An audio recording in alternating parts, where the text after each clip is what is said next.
And I mean it. I think maybe that was the show of the weekend. That was just outstanding, those two.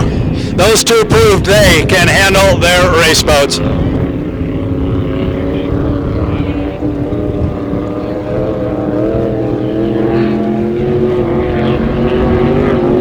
What do we got here? We got some vintage boats out here on the race course. I was talking to some other people. Where's your boat? There it is. It's up there. Is he in the middle of three? Is it just two? Oh, here comes the other two. Obviously, I was not paying attention.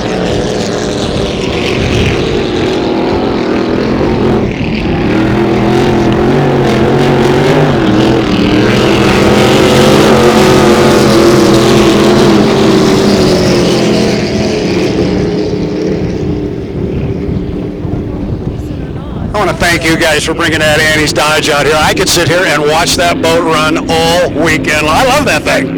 It doesn't do well on the short course. It needs a longer straightaway, and then she can get up to speed. Right now, this is holding her back. Now, Tim was telling us yesterday it's like driving a Cadillac in the straightaway, but a little different story in the corner. How about when you're behind the wheel? Well, it's the same thing. She goes down the straightaway really smooth and really nice, but she can still hop through the corner. It always did. It did in the 60s, and it's doing it now. That's how you get your aerobics workout for the weekend. Well, I had a hip replacement. When I come back in, my hip is sore from being thrown around. Well, as I say, look at all the people. Everybody wants to come watch the vintage boats because they do such a great job. Boy, and that's just really something, isn't it? Nice. That's the queen of the fleet right there. Boy, that is it. Look at that. That's Dreamboat Annie. Yep.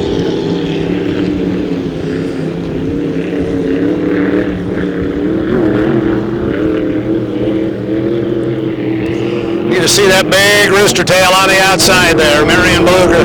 Yeah, it is lumpy out there.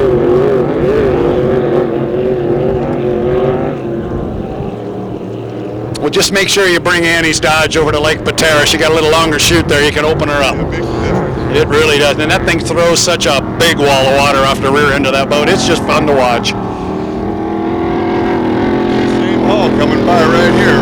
Sister boat.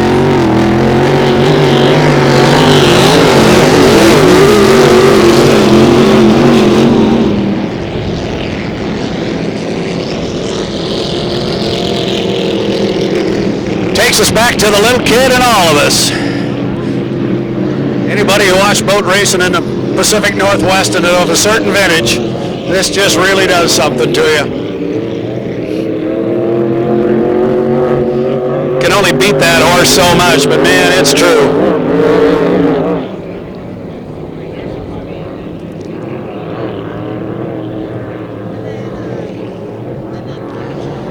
All right, is the guy who's got the real watchful eye here. Everybody's holding their lane. Everybody seems to be operating just the way you tell them. That's right. They're doing a great job out there today. They're putting on a terrific show. This thing is really something. You noticed I hand you the mic when he comes by. Yeah, I noticed.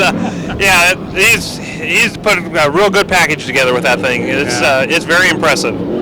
Boy, they were talking yesterday about how if there's one little square inch of that boat that is not shining, they'll go up and polish it. Oh, absolutely. He's got that thing immaculate. Putting on a good show, and everybody enjoys it.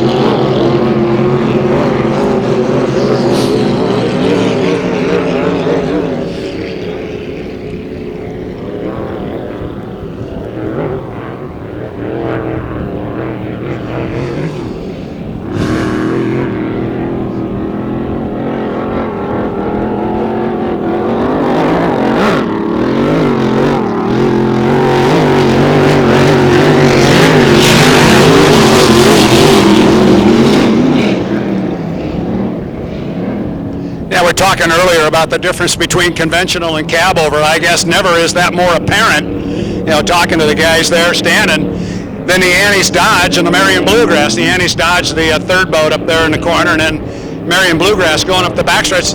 They're basically sister hulls. The hulls are the same, but one's conventional, one's got the driver in front of the engine.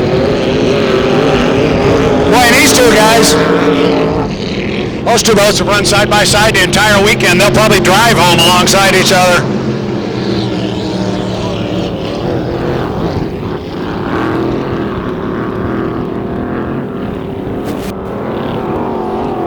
flag will go up.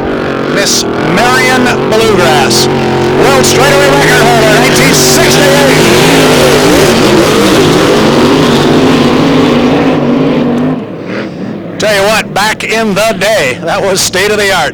Boat held the world straightaway speed record set down in Lincoln City, Oregon in 1968. Oh, and we lost one. Who'd we lose? Calypso 2.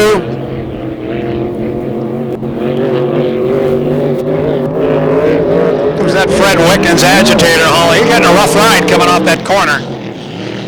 They can handle it. One more time for Annie's Dodge to come out wide, get a good look at this piece of history. Something about that big boat.